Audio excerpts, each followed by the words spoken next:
Prontinho, então. Bom dia, boa tarde, boa noite, pessoal. Retomamos aqui mais um encontro. Hoje nós vamos para outro texto do Ogden, por sugestão aqui do nosso colega do grupo do Diego. A gente vai estar lendo junto o terceiro analítico, né, trabalhando com fatos clínicos intersubjetivos. Né, lembrando ali que o Ogden, para alguns é um pós-winnicottiano, para outros ele é um pós-bioniano. Tá? Mas, de qualquer forma, estamos falando da escrita da escuta da intersubjetividade. Eu vou dar início aqui às leituras e seguindo sempre o nosso mesmo estilo. Alguém quiser pontuar, perguntar, qualquer coisa, estamos juntos aqui e a gente vai fazendo esse bate-papo. Os colegas que estão aqui, só para quem vai escutar depois, estamos no feriado, tá? Então, a turma que realmente gosta de estudar. Terceiro analítico, trabalhando com fatos clínicos intersubjetivos, texto do Thomas Ogden. Vamos pela introdução, então. Neste capítulo, são apresentadas duas sequências clínicas, em um esforço para descrever os métodos pelos quais o analista tenta reconhecer, compreender e simbolizar verbalmente para si e para o analisando a natureza específica da interação, momento a momento, da experiência subjetiva do analista, da experiência subjetiva do analisando e da experiência gerada intersubjetivamente pelo par analítico. A experiência do terceiro analítico, a primeira discussão clínica, descreve como a experiência intersubjetiva criada pelo par analítico se torna acessível ao analista, em parte por meio da experiência deste com suas próprias reveries, formas de atividade mental que muitas vezes parece ser nada mais do que autoabsorção narcisista, distração, ruminação compulsiva, pensamentos oníricos em vigília e afins. Uma segunda descrição clínica se centra em um caso em que o delírio somático do analista, em conjunto com as experiências sensoriais e as fantasias relacionadas ao corpo do analisando, serviu como principal meio para o analista vivenciar e conseguir entender o significado das principais ansiedades que estavam sendo geradas intersubjetivamente. Né? Então, um ponto aqui interessante, né, pessoal? Voltamos aqui para a reverie, né? A palavrinha muito comum para quem esteve conosco no percurso do Bion. Alguém gostaria de pontuar alguma coisa? Estamos ainda na introdução, né? Então, não me parece algo tão relevante ainda, só ele nos trazendo para onde vai. E ele terá poucas probabilidades de saber o que deve ser feito, a menos que viva naquilo que não é apenas o presente, mas o momento presente do passado, a menos que esteja consciente, não daquilo que está morto, mas do que já está vivo. T.S. Eliot. Olha que interessante esse trecho aqui do Eliot, né? Então, trazemos bem um conceito de psicanálise aqui, né? Momento presente. Vou ler de novo aqui que é bem interessante. E ele terá poucas probabilidades de saber o que deve ser feito, a menos que viva naquilo que não é apenas o presente, mas o momento presente do passado, a menos que seja consciente não daquilo que está morto, mas do que já está vivo. Olha quem é que organizou aqui, o Basile e o Antonino Ferro. A Johanna, eu sei que conhece bem o Ferro ali, o Antonino, pelo fato da escola italiana, que também é outro pós-bioniano, tá? É um autor fantástico. Nessa ocasião, do 75º aniversário de fundação do International Journal of Psychoanalysis, tentarei abordar um aspecto do que entendo ser o momento do presente e do passado, o momento presente do passado, da psicanálise. Acredito que uma faceta importante desse momento presente para a psicanálise é o desenvolvimento de uma conceituação analítica sobre a natureza da interação entre subjetividade e intersubjetividade no setting analítico, e a exploração das implicações desse desenvolvimento conceitual para a técnica. Neste capítulo, apresentarei material clínico de 2 análises em um esforço para ilustrar algumas das maneiras em que o entendimento da interação da subjetividade e da intersubjetividade, ali ele diz o texto da onde que ele busca, influencia a prática da psicanálise e a maneira como gera a teoria clínica.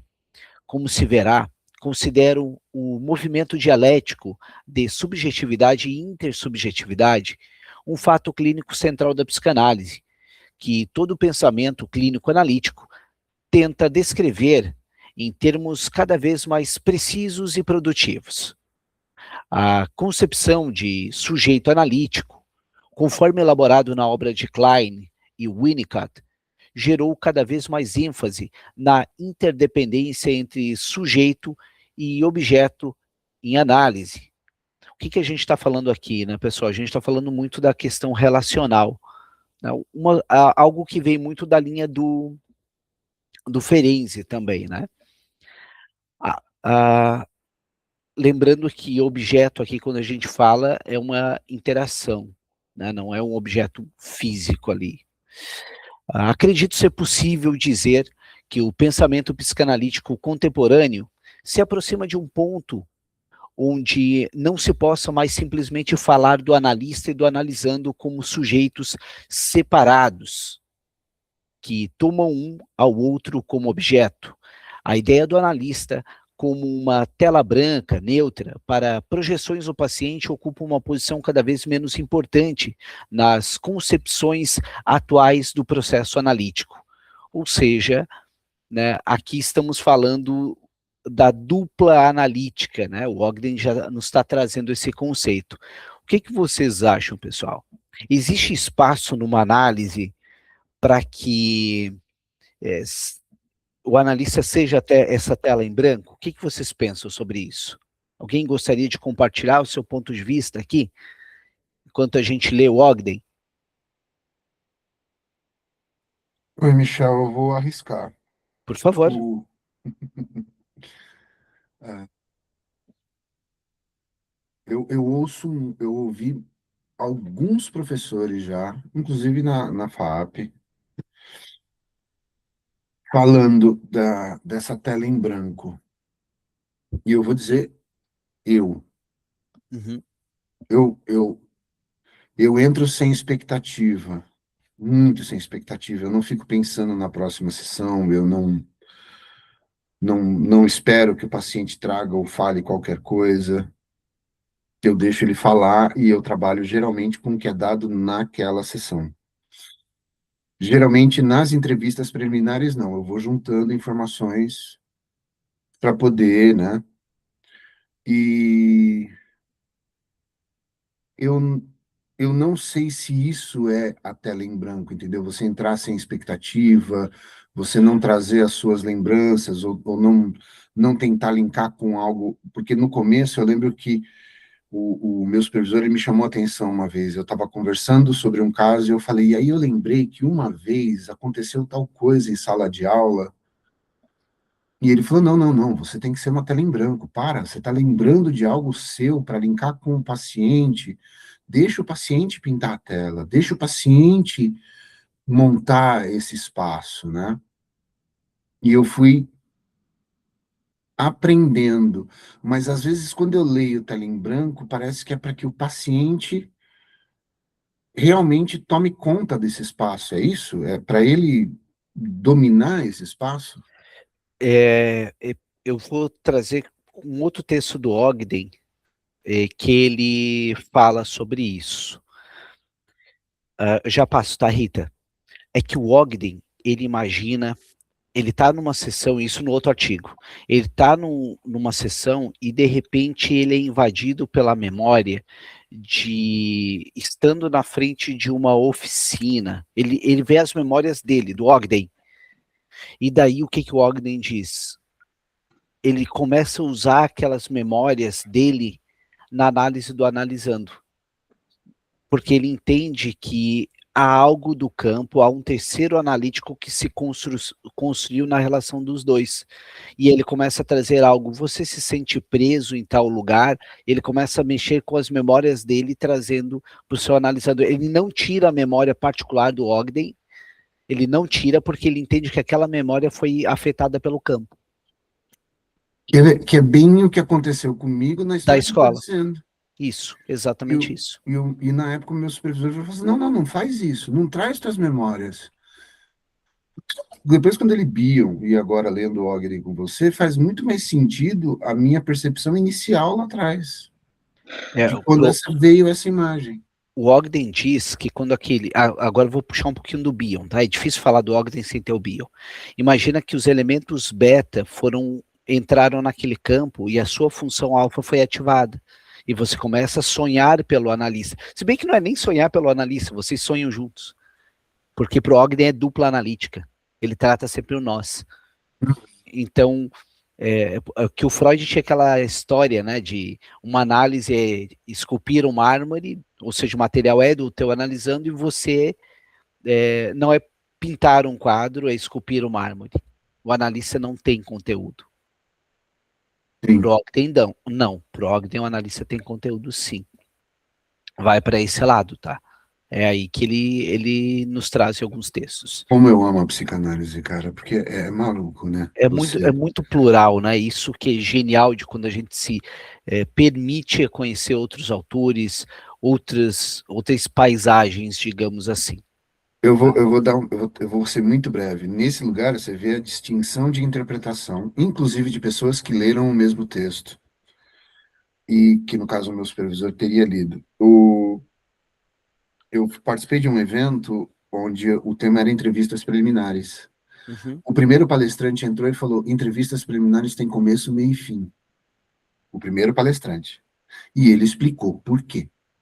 Como fazer as entrevistas, como levar as entrevistas, o que perguntar, os pilares, né? Tudo. O palestrante entrou na sequência, teve uma pausa de 1h30 para café, o outro palestrante entrou. O outro palestrante virou e falou assim: entrevista preliminar dura a análise toda. Às vezes você volta para ela. Você fica indo e voltando, não tem tempo para entrevista preliminar. Eu falei, meu Deus do céu, vou sair daqui doido. Exatamente. Rita, por favor.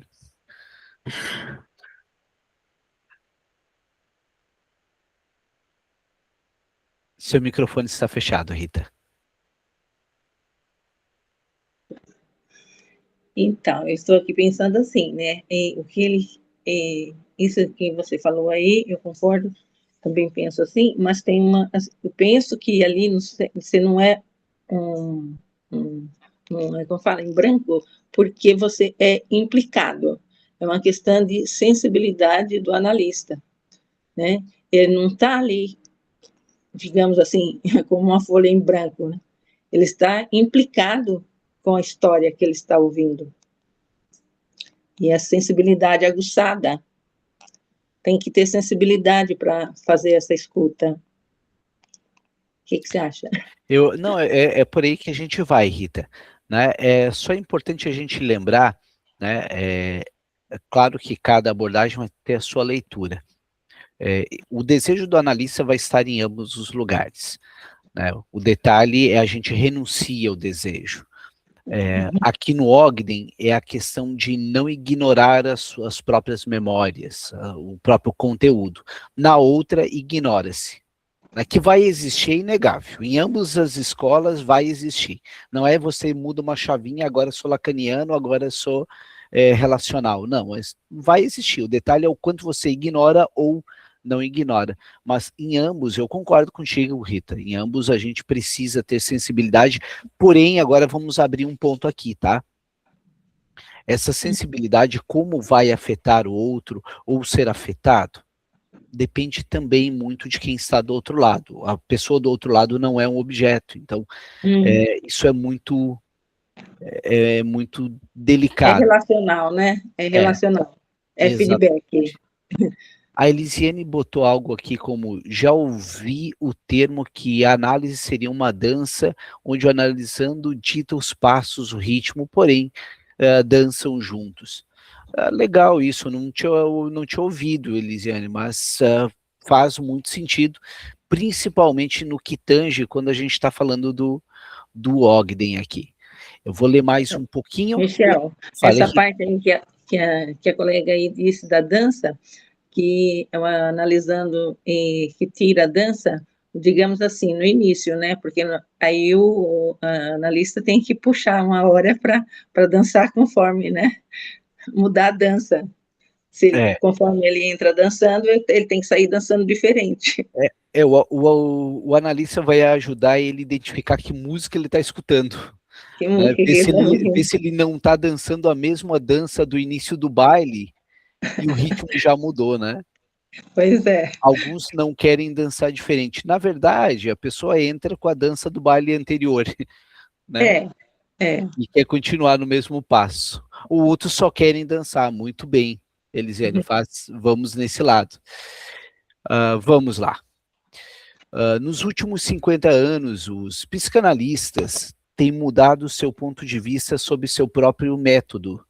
Atualmente, está amplamente difundido que, em vez de se tratar da dinâmica intrapsíquica do paciente, a interpretação deve ser feita sobre a interação de paciente e analista em um nível intrapsíquico, né? Ou Shaughnessy, de 1983, é que escreve isso, né? Mas notem aqui que a gente fala sobre essa dupla que se constitui. Rita, você pediu a palavra? Desliguei, desculpa, estava tentando tirar, não conseguia. Está tudo bem. Minha própria concepção de intersubjetividade analítica dá uma ênfase central à natureza dialética. Esse entendimento representa uma elaboração e uma extensão da noção de Winnicott de que não existe bebê fora da provisão materna. Winnicott, 1960.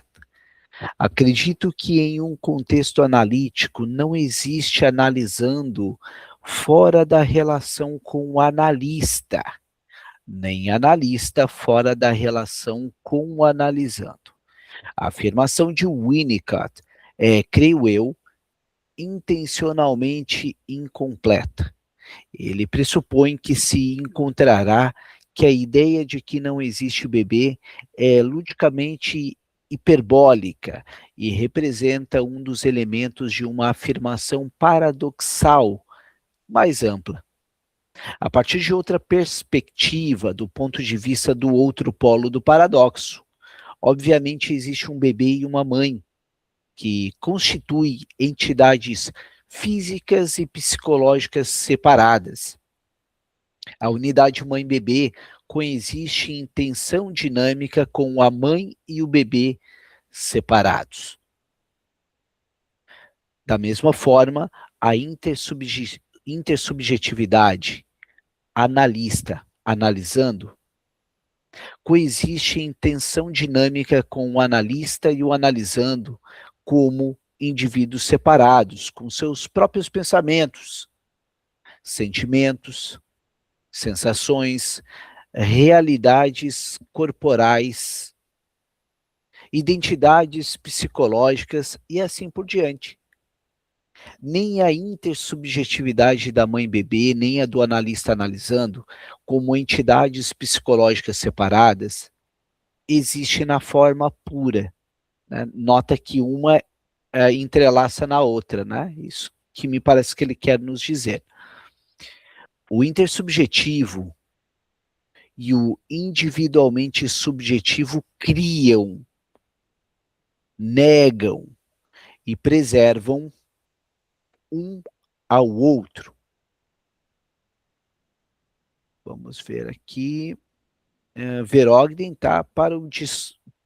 Para discussão sobre a dialética de unidade e dualidade no início do desenvolvimento na relação analítica.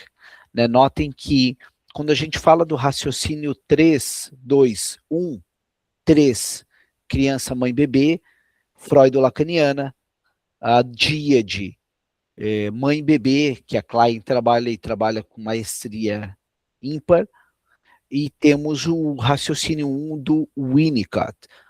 Né? Então, aqui a gente trabalha no Ogden exatamente essa entre 1 e 2, né? Esse é o lugar de fala dele. Deixa eu ver onde que eu estou aqui. Em ambas as relações da mãe com o bebê e do analista com o analisando, a tarefa não é separar os elementos que constituem a relação. Observem isso, não é separar. É um esforço para determinar quais qualidades pertencem a cada participante, mas sim do ponto de vista da interdependência entre sujeito e objeto. A tarefa analítica envolve uma tentativa de descrever, tanto quanto possível, a natureza específica da experiência. Essa palavra sempre vem no Ogden, assim como o Winnicott. A natureza específica da experiência de interação entre subjetividade individual e intersubjetividade.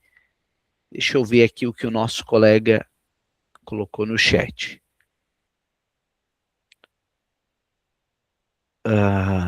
Ele comparando, sim, ele está comparando essa relação mãe-bebê, analista analisando. Ele realmente está vindo nessa pegada. Vamos voltar aqui. Neste capítulo, então, tentarei traçar com algum detalhamento as vicissitudes da experiência de estar simultaneamente dentro e fora da intersubjetividade e analista analisando. Olha aqui o Winnicott aparecendo, né? Nesse lugar entre os dois. Quem leu o Brincar é a Realidade viu muito isso no texto do Winnicott. O que chamarei de terceiro analítico. Essa terceira subjetividade, o terceiro analítico intersubjetivo, o objeto analítico de André Green, 1975, é um produto de uma dialética singular gerada pelas entre subjetividades separadas de analista e analisando dentro do setting analítico. Deixa eu ver se eu não consigo acessar. Vou apresentar partes de duas análises que destacam diferentes aspectos da interação dinâmica das subjetividades que constituem um terceiro analítico. O primeiro fragmento centra-se na importância dos aspectos mais mundanos e cotidianos do funcionamento de segundo plano, background. Confesso para vocês, colegas, que é muito engraçado ler algo que a gente é acostumado a ler Freud, né, que está tudo em alemão, ver algo em inglês é diferente. Né? Então, os cotidianos, funcionamento de segundo plano, background, da mente, que parecem não ter qualquer relação com o paciente. O que falávamos aqui, ó, Augusto, né? Que parece não ter qualquer relação com o paciente, a serviço de reconhecer e abordar a transferência contra a transferência. A segunda vinheta clínica permite examinar um exemplo em que o terceiro analítico foi vivenciado por um analista e analisando, em grande parte, por meio da ilusão somática e outras formas de sensações corporais e fantasias relacionadas ao corpo. Discutirei a tarefa do analista de usar símbolos verbais para falar com uma voz que viveu dentro do terceiro analítico intersubjetivo. Foi modificador por essa experiência. É capaz de falar sobre ela, em sua própria voz, como analista ao analisando. que também faz parte da experiência do terceiro. Colegas, alguém quer pontuar algo, comentar o que estão achando aqui da escrita do Ogden até aqui? O que vocês me dizem? Alguém comenta algo? Deseja comentar?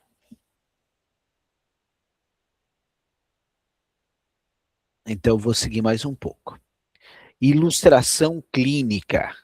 A carta roubada. Pessoal, diga-se de passagem que a carta roubada é um texto também bem relevante do Lacan, tá? Quem tiver a oportunidade em algum momento de ler, é bem interessante esse texto. Voltando aqui para o Ogden. Ilustração clínica, a carta roubada. Em uma recente sessão com o senhor I, analisando com quem eu vinha trabalhando há cerca de 3 anos. Eu me vi olhando para o envelope na mesa ao lado da minha cadeira, em meu consultório, durante a semana ou 10 dias anteriores. Eu via usando esse envelope para anotar números de telefone deixados em minha secretária eletrônica. Ideias para as aulas que estava dando. Coisas que tinha que fazer e outras anotações para mim mesmo. Embora o envelope estivesse à vista por mais de uma semana, até aquele momento eu não notara uma série de linhas verticais na parte inferior direita da frente, que pareciam indicar que a carta tinha sido parte de uma mala indireta. Fui surpreendido por um sentimento nítido de decepção. A carta que havia chegado naquele envelope era de um colega na Itália, que escrevera sobre um assunto que considerava delicado e deveria ser mantido em absoluto sigilo entre nós. A seguir, olhei os selos e pela primeira vez notei mais 2 detalhes. Os selos não tinham sido carimbados. E um dos 3 selos tinha palavras que, para minha surpresa, eu conseguia ler.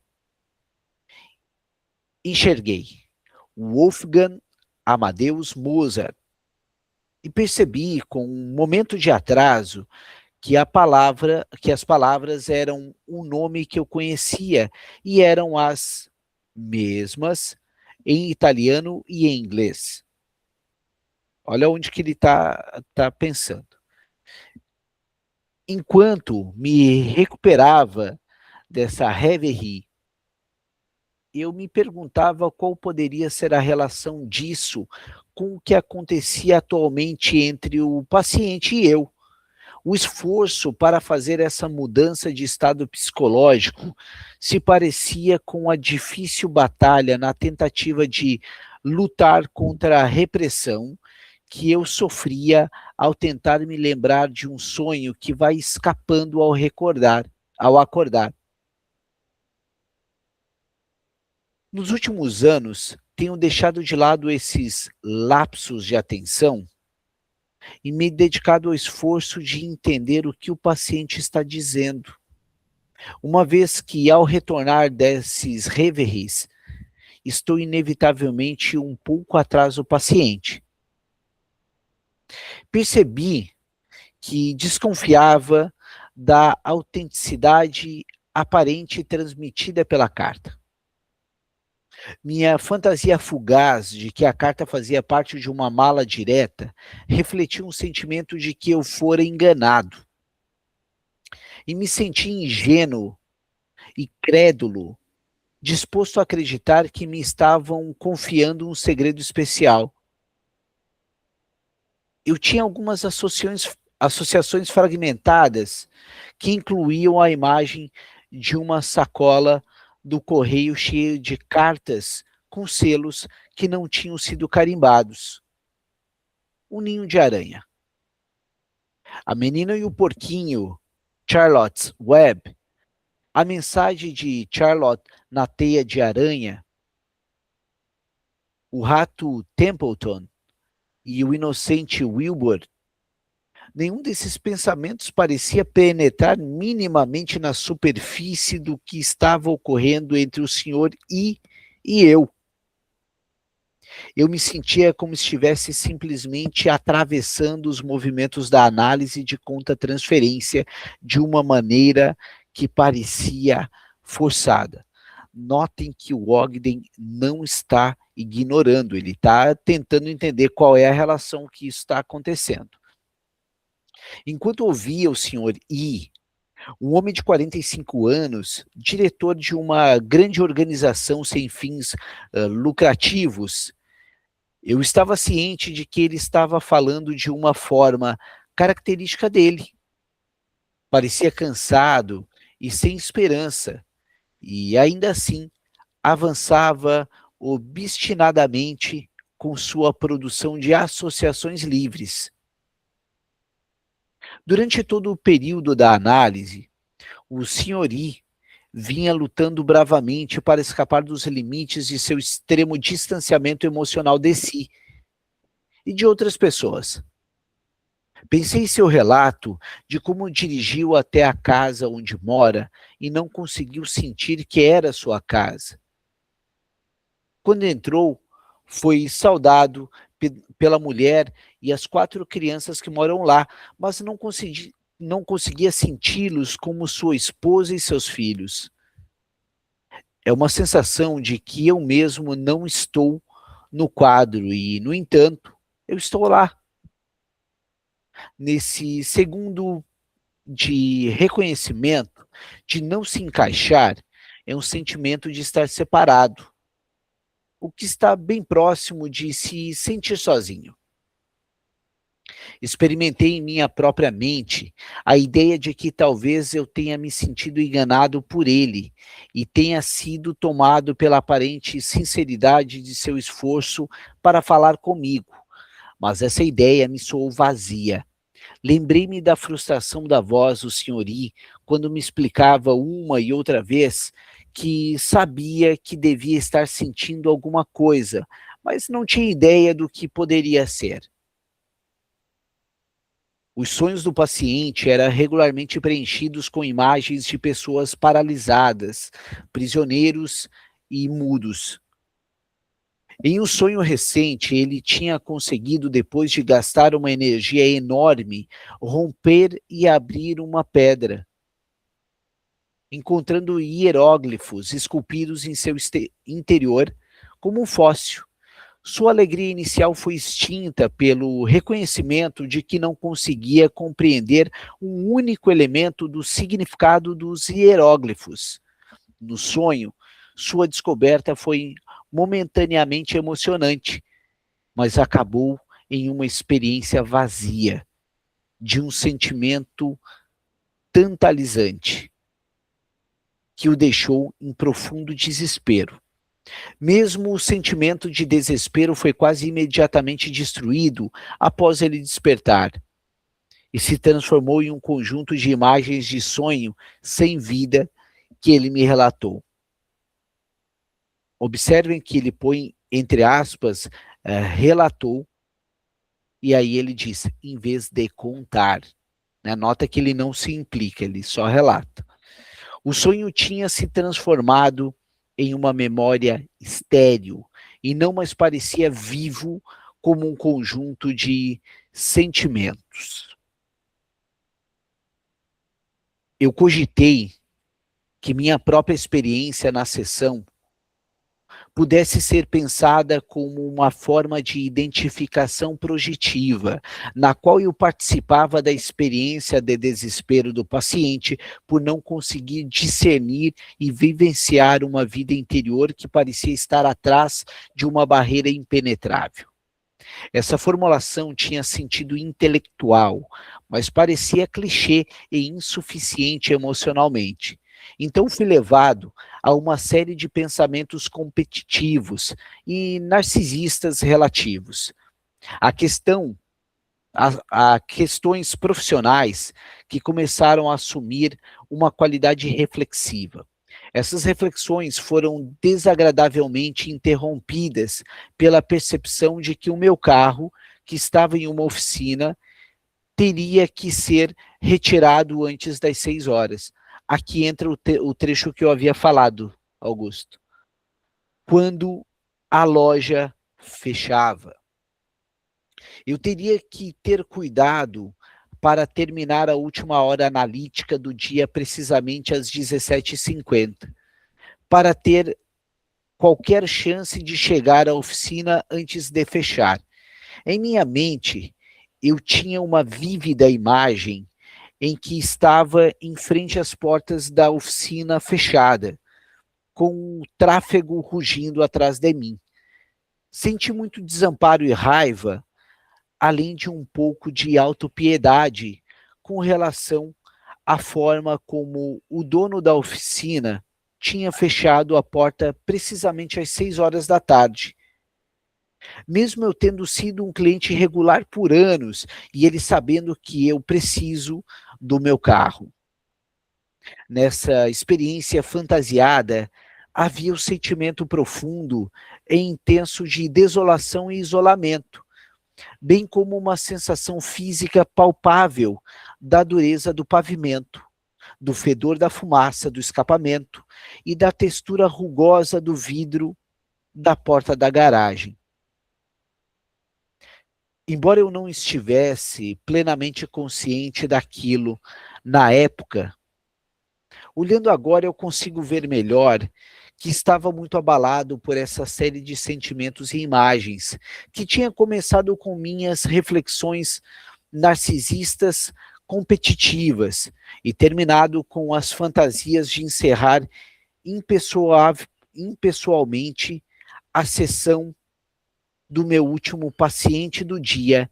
Em seguida, o proprietário da garagem me fechara a porta na cara. Deixa eu ver o que o Diego colocou aqui. Me parece esse terceiro analítico também está entrando na mente do inconsciente do analista. Na verdade, até a gente pode pensar, Diego, que não é como se entrasse, mas é como se ele surgisse e é um lugar entre que está ali. Augusto, por favor. Michel, assim, meu primeiro contato com Ogden através dessas leituras, o resto que eu conheço de Ogden foi de ler sobre Ogden, ou de ouvir falar sobre Ogden. Eu não tinha conhecimento desse trecho. Eu entendi bem. Ele está atendendo o paciente e aí ele foi inundado por essas imagens, por esses pensamentos, e depois ele tem que retornar para o paciente e falar: Oi, deixa eu entender o que o paciente está falando. Ele vai usando que aquelas memórias que são invadidas, né, não são dele, são do campo que surge ali nesse terceiro analítico. E sim, ele vai e volta, né, e nota que ali o que ele sente sobre fechar a porta, ele vai meio que imaginando que aquele fechar a porta é a questão do sentimento, que ele não está conseguindo penetrar. Ele vai pensando pelo analisando que não consegue. Inclusive o Ogden tem um conceito que você sonha pelo seu analisando em muitos momentos. Na verdade é uma dupla. Você metaboliza muito do outro. Ele pega a reverie do Ogden, do Bion, e ele aprofunda mais. E a gente vai ver mais a seguir, mas ele aprofunda a reverie. Esse é o Ogden. É muito interessante, porque assim, dizer que isso nunca... Porque é muito comum você ouvir dizer, né? São frases que você ouve em cursos, de colegas às vezes mais experientes. É muito comum você ouvir dizer que isso não pode ocorrer, né? Isso não deve ocorrer. Mas o que eu percebo quando eu converso numa roda de bar, onde está todo mundo mais desarmado, com colegas, batendo um papo, tomando um café, é que isso acontece constantemente, eles só não relatam. Eles tentam não relatar isso como se fosse algum lugar de tipo, putz, eu não podia ter pensado isso durante a sessão. Eu não sei se vocês já passaram por isso com colegas, de perceber que é um campo meio que complexo para quem não leu Ogden, para quem não leu Bion, para quem... Eles falam, não, isso não pode acontecer. É como se Freud e Lacan levantassem do túmulo e batessem na cara deles e falassem, não faz isso! Sei lá. Sim, sim, isso é uma heresia. Tá? Uhum. É uma heresia. Por isso, né, que nosso curso ontem, quando eu pedi para o Felipe que eu falasse do Ferenczi, porque eu gosto muito do Ferenczi, e deixou o Lacan para ele, fiquei com Ferenczi. E quando a gente vai falar ali, eu fiz questão de enfatizar que em 1928 é o Ferenczi, numa aula que eu tive na PUC, o Ferenczi, junto com o Otto Rank, inaugura a psicanálise contemporânea. Eles inauguram num texto em que a gente começa a notar que começa a existir tato, começa a sentir empatia, começa o analista a ganhar contorno e estar realmente presente. E aí a gente vai chegar lá mais adiante no que é o Winnicott, por exemplo. Como um Ferenczi, né? Ali temos o Ferenczi, que depois passa pelo Balint, chega no Winnicott, e o Ogden, para alguns autores, como eu já falei, é um pós o Winnicottiano. Por isso que gera essa rusga que o Thomas Kuhn chega e diz, não, olha, o Winnicott não é psicanálise. Logo, né, se a gente for seguir nessa toada, a gente vai dizer que o Ogden também não é psicanálise. Quem faz o apaziguamento é o André Green na década de 80, que diz, não, calma, a psicanálise é uma Babel, e nessa Babel que cada um fala seu idioma, o Bion também fala que não chegamos no ápice desse lugar ainda, então o guarda-chuva ainda está aberto, e tem espaço para esses autores. Mas eu diria para você agora, lendo só esse trecho, mas agora eu vou começar a ler muito mais Ogden depois disso, mas eu diria para você que, para quem está começando, sabe, que está com essas dúvidas, está sendo atacado nesses lugares, Ogden é um respiro, cara. Sim, sim, porque ele nos permite ser uma coisa, humanos. Exato. Humanos. Eu acho que essa é a grande briga. A Klein nos devolve isso também. A Klein tem muito disso de permitir a reparação, de permitir que, peraí, isso que está acontecendo aqui é humano e é natural. E se é natural, faz parte de nós. E se parte de nós, tá, peraí, o que está acontecendo aqui? Eu não sou narcísico ao ponto de que, não, calma aí, não tem nada acontecendo. Não, tem alguma coisa acontecendo. Tem alguma coisa acontecendo. Eu Né? lembro, são discussões que eu sempre tive, muito fortes, desde quando eu comecei a estudar. E, por exemplo, a questão financeira, que quase ninguém discute, né? Que às vezes a pessoa está começando ou está iniciando, não é nem que ele está começando, tipo, porque ele é novo, ou ele é sem experiência, ele está startando a clínica mesmo, está começando a investir na clínica, querendo sobreviver da clínica. Você vê que é comum um analista, às vezes, e é muito engraçado, porque escapa e ele mesmo engole o que ele falou, porque ele sabe que ele vai ser julgado. Ele virava assim, não, mas eu não posso perder esses pacientes, porque eu preciso pagar conta. Ele fala e engole. E aí os colegas em volta, principalmente aqueles que já têm carteira estabelecida, que já têm um certo tempo, quem fala muito disso também é o Cartas para um Jovem Psicanalista. O contrário do Caligares. O Caligares fala disso. Ele fala, gente, se você falar para mim que você não é atravessado pela questão financeira, você não é humano. Respira, né? Respira é meu. E eu falava, gente, nós somos um. Cara, eu vou recomendar Ogden muito para umas 300 pessoas que eu conheço. Ele é um autor bem interessante, e em setembro, nos dias 24, 25, 26, eu fui convidado, até por ser um dos professores da ABPC, a ir para o Rio de Janeiro palestrar. E eu pedi, embora a instituição seja predominantemente freudiana, eu disse, olha, eu quero falar do Ogden, eu quero levar um pouco sobre a psicanálise, a forma do ontológico, do epistemológico, e apresentar, né, um pouco desse autor que é contemporâneo a nós. Então ele tá vivo, ele é muito peculiar, porque tu nunca, pelo que eu ouvi, tu não encontra o Ogden em congressos. Ele não viaja a trabalho, ele tem umas peculiaridades, assim, ele é meio excêntrico, meio Bob Fischer ali do enxadrista. Né, meio diferente de mim, mas tudo bem. Eu vou passar para o Diego, que ele está aguardando ali com a mão, eu acho que vai ficar com cãibra. Diego, por favor. Você falou, acabou de falar da BPC, Michel, seria até legal você fazer uma aula sobre o Ogli, viu? Daí nunca todo mundo, cara. A gente precisa ir aos poucos. O que eu queria falar era o seguinte, nesse campo analítico de Ogli, esse terceiro, né, esse terceiro analítico, seriam memórias que foram atravessadas por ele, ou seriam memórias que vão aparecendo enquanto ele está em análise com analisando dele? Vamos chamar pensamentos intrusivos, porque a questão da oficina não é do analisando, é algo dele. Mas aí ele começa a se implicar para ver, tá, mas o que isso tem a ver nessa relação? O que surgiu aqui? Quem estudou Bion vai ficar um pouquinho mais ligado. Esses elementos beta que estão transitando aqui, esses sentimentos aqui, o que não foi pensado que está vindo para eu pensar. Vou continuar a leitura que vai começar a fazer mais sentido para nós. Ao voltar a ouvir o Senhor e com mais atenção, olha o que ele fala aqui. Ao voltar.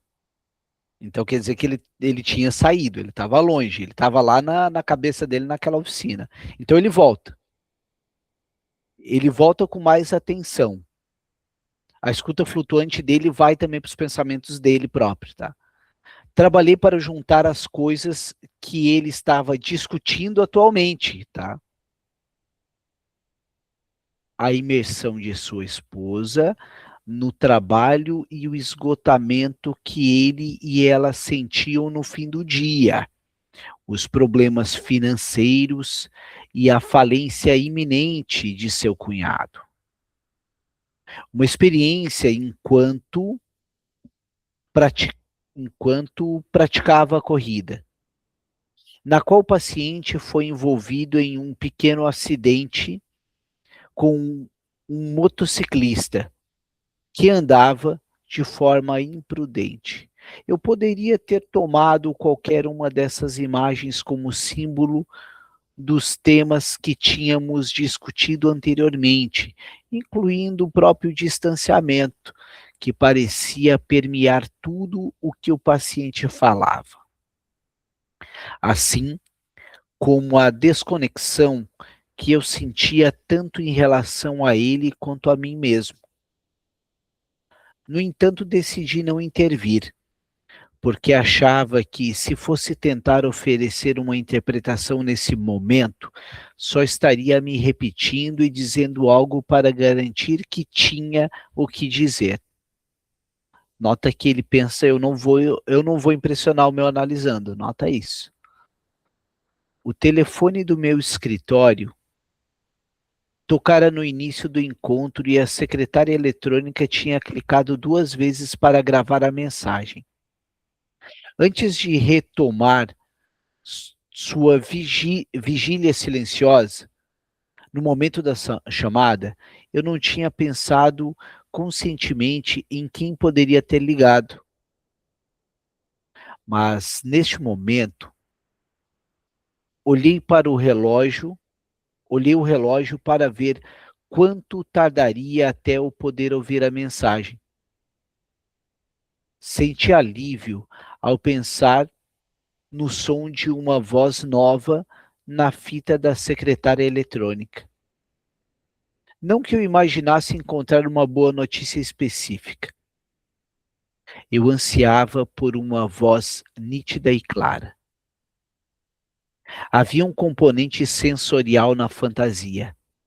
Eu podia sentir uma brisa fresca lavar meu rosto e entrar nos meus pulmões, aliviando o silêncio sufocante de uma sala superaquecida e mal ventilada. Lembrei-me dos selos novos no envelope, claros, de cores vibrantes, sem serem obscurecidos pelas marcas sombrias, mecânicas, indeléveis feitas pelas máquinas de carimbar. Olhei de novo para o envelope e percebi algo que eu tinha tido consciência apenas subliminar o tempo todo. Meu nome e endereço haviam sido digitados em uma máquina de escrever manual, e não em um computador, não por rotulagem mecânica, nem mesmo com uma máquina de escrever elétrica. Senti-me quase alegre com um tom pessoal em que meu nome tinha sido dito. Eu quase podia ouvir as irregularidades idiosincráticas de cada letra datilografada, a inexatidão da linha, a forma com que faltava a parte superior acima da barra de cada T.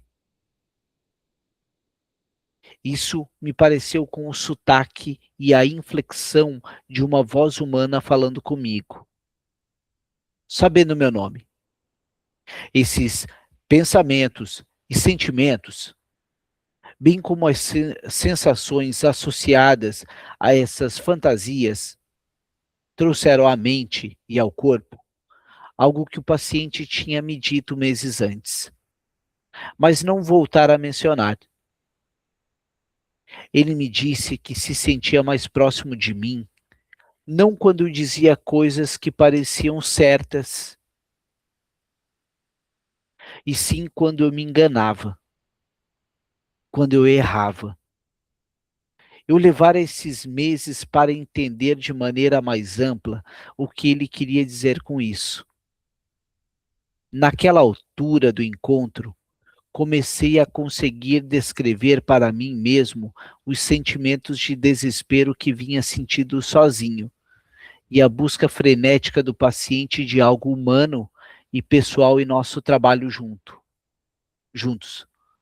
Também comecei a achar que entendia um pouco do pânico, do desespero e da raiva, associados à experiência de colidir de novo, olha a moto, e de novo com algo que parece humano, mas que se sente mecânico e impessoal. Lembrei-me da descrição que o Sr. I fez de sua mãe como morta cerebral. O paciente não conseguia se lembrar de um único caso em que ela tivesse demonstrado evidências de raiva ou um sentimento intenso de qualquer espécie. Ela mergulhava no trabalho doméstico e na culinária completamente sem inspiração. As dificuldades emocionais eram respondidas constantemente com platitudes. Por exemplo, quando o paciente, aos 6 anos, ficava apavorado, todas as noites por achar que havia criaturas debaixo de sua cama, sua mãe lhe dizia: não há nada aí para ter medo. Essa declaração se tornou símbolo, na análise, da discórdia entre a precisão da declaração, por um lado, não havia de fato criatura alguma debaixo da cama, e por outro, da falta de vontade e incapacidade de sua mãe de reconhecer a vida interior do paciente. Havia algo de que ele tinha medo e que ela se recusava a reconhecer, identificar-se ou mesmo ficar curiosa a respeito. A cadeia de pensamentos do Sr. I, que incluía a ideia de se sentir esgotado, a falência iminente do cunhado e os acidentes potencialmente graves ou mesmo fatais, impressionavam-me agora como reflexo de suas tentativas inconscientes de falar comigo sobre a sensação que começava a surgir nele, de que a análise estava esgotada, falida e moribunda. Ele estava experimentando os rudimentos de uma sensação de que ele e eu não estávamos falando um com o outro de forma que parecesse viva. Em vez disso, eu lhe parecia incapaz de ser algo além de mecânico com ele. Assim como ele não conseguia ser humano comigo. Eu disse ao paciente que achava que nosso tempo juntos deveria lhe parecer um exercício obrigatório triste, algo como um emprego em uma fábrica, onde ele bate o ponto para entrar e sair. Acrescentei que tinha a impressão de que às vezes ele se sentia tão desesperadamente reprimido nas horas que passava comigo, que deveria parecer como se estivesse sufocando em algo que parece ar, mas é vácuo. A voz do senhor I ficou mais alta e mais cheia. Como eu não ouvira antes, quando ele disse sim, eu durmo com as janelas escancaradas por medo de sufocar durante a noite. Costumo acordar apavorado, com alguém me sufocando, como se tivesse posto um saco plástico na minha cabeça. O paciente continua dizendo que, quando entrava no meu consultório, costumava sentir que a sala era muito quente e que o ar estava preocupantemente viciado. Ele disse que nunca tinha lhe ocorrido de me pedir para desligar o aquecedor ao pé do divã, nem para sair, nem para abrir uma janela, em grande parte porque tinha consciência plena. Até então, de se sentir assim. Ele disse que foi muito desanimador perceber o quão pouco ele se permitia saber sobre o que estava acontecendo dentro de si, a ponto de não saber quando uma sala estava muito quente para ele. Pessoal, eu vou ler até o final aqui dos 3 parágrafos, para a gente terminar o texto, e confesso para vocês que está difícil parar. O senhor I ficou em silêncio durante os 15 minutos restantes da sessão. Um silêncio tão longo não tinha ocorrido antes da análise. Durante esse tempo, não me senti pressionado a falar. Na verdade, houve um sentimento considerável de tranquilidade e alívio nessa pausa, naquilo que agora considerava como atividade mental ansiosa, que tantas vezes preenchera as horas. Tomei consciência do tremendo esforço que o Sr. I e eu fazíamos regularmente para impedir que a análise caísse no desespero.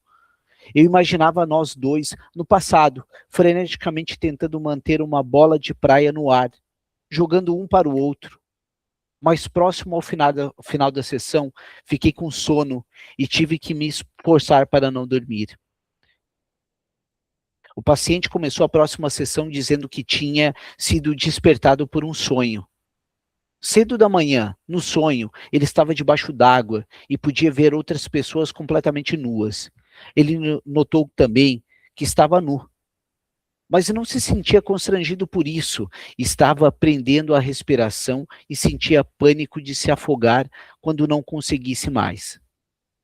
Um dos homens, que obviamente respirava debaixo d'água sem dificuldade, disse-lhe que não havia problema em respirar, e ele, muito cautelosamente, respirou fundo e descobriu que conseguia. A cena mudou, embora ele ainda estivesse debaixo d'água.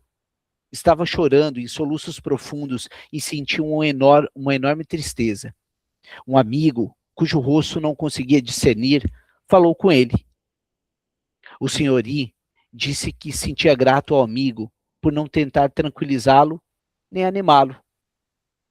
O paciente contou que, quando acordou do sonho, sentia-se à beira das lágrimas. Ele disse que tinha saído da cama porque só queria sentir o que estava sentindo. Embora não soubesse por que estava triste, o Sr. I notou o início de suas tentativas conhecidas de transformar o sentimento de tristeza em sentimentos de ansiedade com relação a problemas do trabalho. O se preocupar com quanto dinheiro tinha no banco. Os outros assuntos com os quais se distrai. Depois, semana que vem, a gente retoma para falar sobre a discussão, pessoal. Né? Deixa eu só ver aqui o que o Augusto colocou. Provavelmente vai ter atendimento agora às 9. Antes de finalizarmos, alguém gostaria de pontuar algo? Algum insight? Alguma sensação? O que vocês me dizem? Só tive a sensação de humanidade dele, né? De falando, né? E me impressiona, assim, a forma como ele consegue entrar nesses pensamentos intrusidos dele e voltar para o paciente, né? Acredito que o detalhe aqui, o que está em jogo, né, Diego, é o se autorizar, né? Se autorizar e tentar ver o que está acontecendo. Porque nós, quando estamos atendendo, acontece isso sim, como o Augusto bem mencionou. O detalhe é quanto a gente ouve esses pensamentos, entendendo que faz parte de um campo, que faz parte de um terceiro analítico, que é algo que pode ter a ver com o nosso analisando, não nosso nem dele, mas da dupla. Joana, por favor. Oi, bom dia para todos. No momento que você estava mencionando o medo dele, que a mãe falou para ele que não tinha nada lá, né, que ele não precisava ter medo, seria o que a gente viu ontem, como se fosse uma desmentida lá de Ferenczi? Seria mais ou menos isso? Vai indo para esse lugar, sim. Né? A falta de alguém chancelar, de alguém ser testemunha, de alguém reconhecer. Inclusive, nota que uma das coisas que ele traz aqui é que indo para o final da sessão, ele pôde ficar em silêncio. Ou seja, o suporte e a presença. O Winnicott trabalha muito com esse conceito. Nós podemos ler futuramente o texto da Margaret Little, no qual que ela diz que o Winnicott ficava de mãos dadas com ela, às vezes 40 minutos. Então, o que a gente está falando aqui? De presença, né? Não de interpretação. É interessante, assim, porque a gente começa lá em Freud, parece algo, assim, bem engessado, né? Que você tá em silêncio, fica neutro, fica com cara de porta, né? Que o pessoal traz esse termo. Mas depois que a gente começa a conhecer esses outros teóricos, a gente vê que não é a questão de você dar a sua opinião, nem sua sugestão, mas é um manejo diferente, né? Porque isso tudo que ele relatou, que passa na mente dele durante a sessão, passa na mente da gente mesmo, né? É exatamente o que acontece, né? Mas a questão é um modo de intervir, né? Que seja diferente do que uma opinião ou um conselho.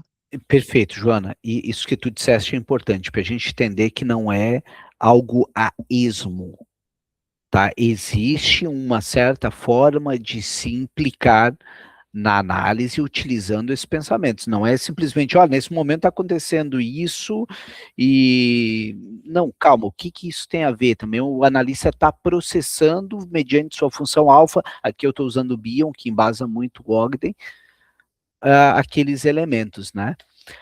Pessoal, obrigado pela parceria, obrigado por estarem nesse feriado aqui, nós estudando juntos, e voltamos então amanhã com o NEET, quem quiser estar conosco, tá bom?